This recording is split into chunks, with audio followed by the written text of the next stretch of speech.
Yo,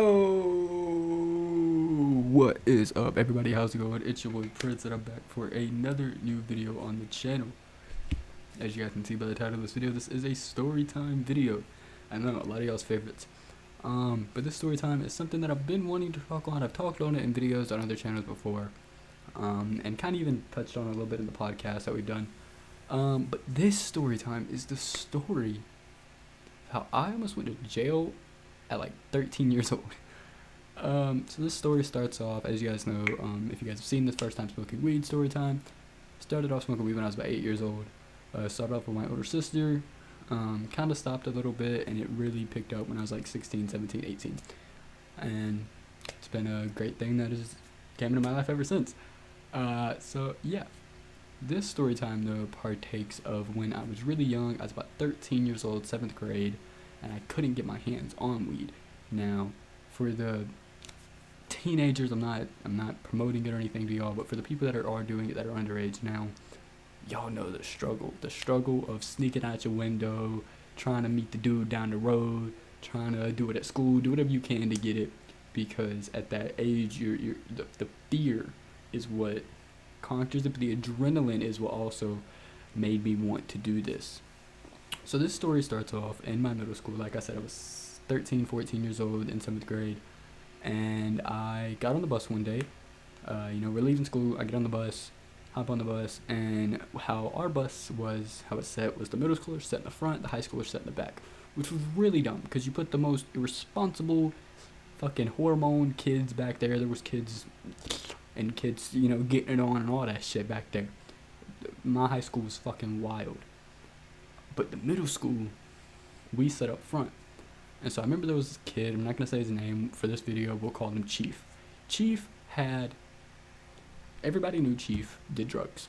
Chief was younger than us, he was like in 6th grade, but everybody knew his family did drugs, he did drugs and everything. So I go on the bus, I'm smelling, I'm sitting kind of diagonal from him, but I can smell it, and I know the smell. So I'm like, hey yo Chief, you trying to let me get some? And he was like, listen bro. No, I was like, hey Chief, you trying to let me get some? And I was like, but listen bro, I don't got no money. I'm only 14, I ain't got no money. So I was like, I got this old phone. I'll trade you the phone. You give me like 4 grams and a blunt or something. Not enough, but for what kind of phone it was like a shitty ass Android phone. It was worth it. And he was like, all right, dick. So, he's like, I'm going to bring it tomorrow. So I go to school tomorrow. I got the phone.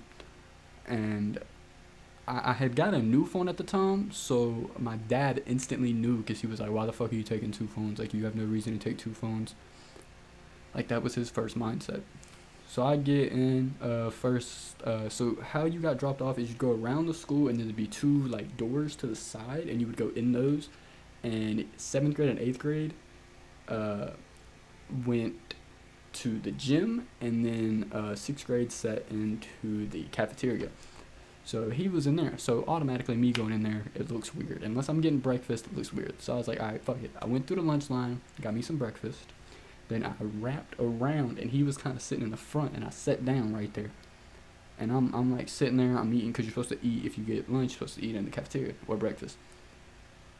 So I'm eating it, and I turn around, and I slid my book bag kind of back, and I was like, just drop it in there. And I kind of just dropped the phone into his book bag, he dropped it in mine. And so I'm like, all right, bam. I go to the gym. Chief's older brother knew all this was going down. Chief's older brother was friend with the dude that didn't like me, but we were best friends at one time. I learned 4 years later, he's the one that snitched on me. I never knew, but I found out. So, I go, I sit down, I'm in the gym sitting where my class is supposed to sit. You have the teacher's names, class where you're supposed to sit. So I'm sitting there, I'm waiting, and then I go to first block. First block goes by, nothing happens. Go to second block. Second block goes by, nothing happens. Every time I hear keys or anything, or anything on the intercom, I'm instantly terrified. Because all I'm expected is blah, blah, blah, blah, blah, come to the office, So I'm fucking terrified the whole time. And I remember going into the bathroom with my book bag on, because I had it like in my shoe, and then I took it out my shoe because I didn't want to crush it, and I put it in my book bag. And I remember going to the bathroom with my book bag, and I was like, damn, I could really put it like under like this drain thing and like sit it there and then come get it later. But I was like, nah, fuck it. I'm not trying to have the janitors come in, clean that, they find that, then it's a big thing in the school. I'm not trying to have that and like fuck up anybody. Like, say like little Timmy down the hall, he got a vape. They see that, they gonna search the whole fucking school. Little Timmy's fucked. I'm not trying to be the one that got little Timmy fucked over, you know? So I go to third block. I'm chilling in third block. Third block, that was my second time coming. That was my first time coming from alternative school back to the regular school. I was in German, I think it was. It was either German or Spanish. I don't know. I had one in seventh, one in sixth. So I'm sitting there. My cousin, he's sitting in front of me.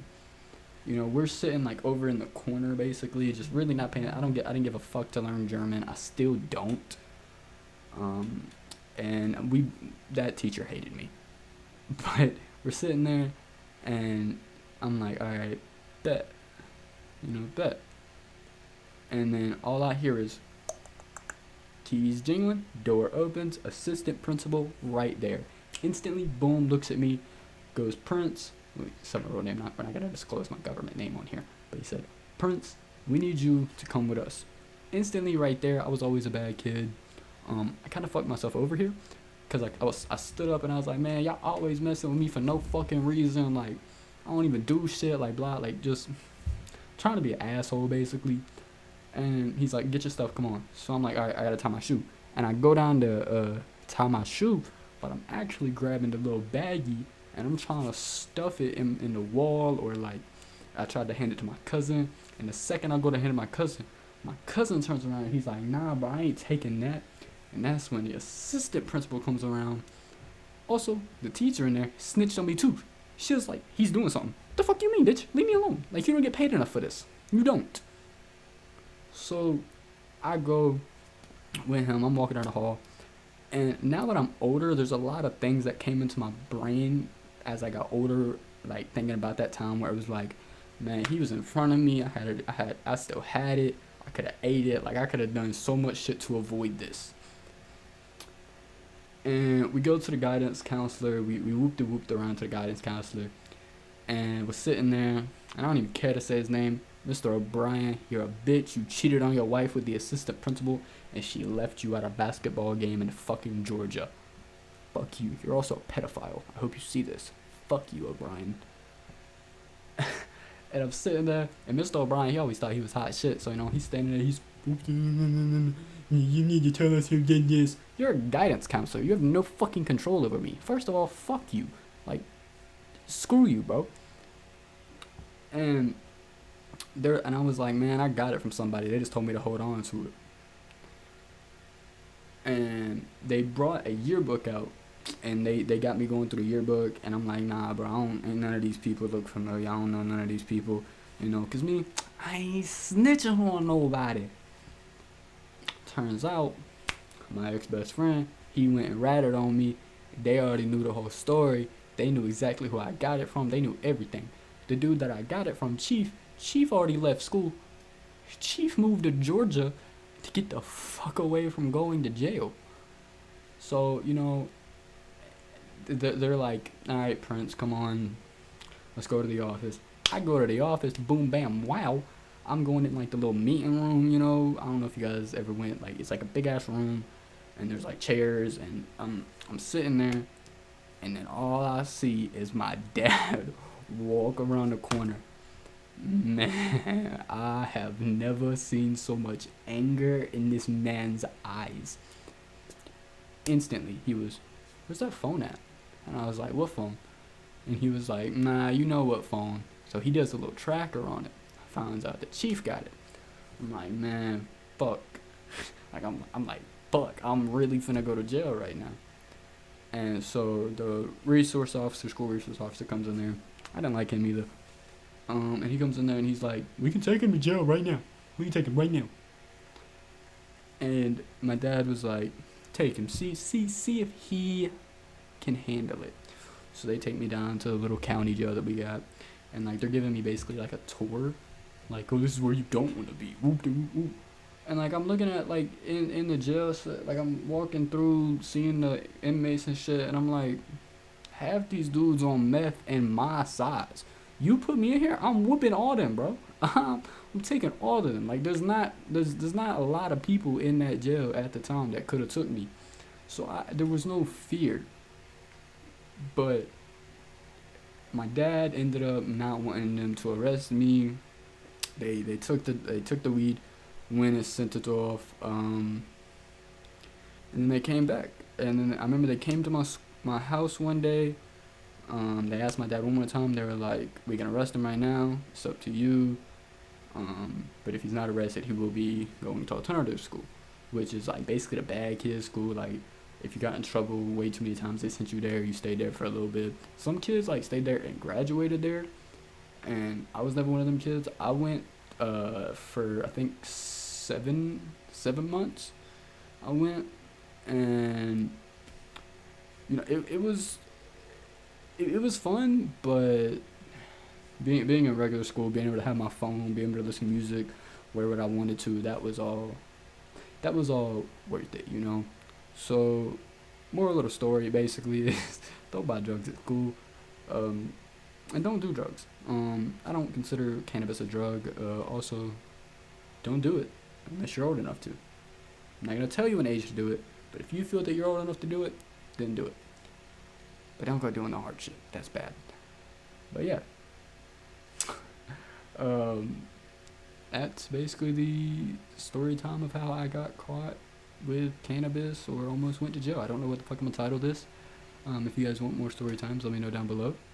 Drop a like, subscribe, and I'll see all you guys in the next one. Peace the fuck out.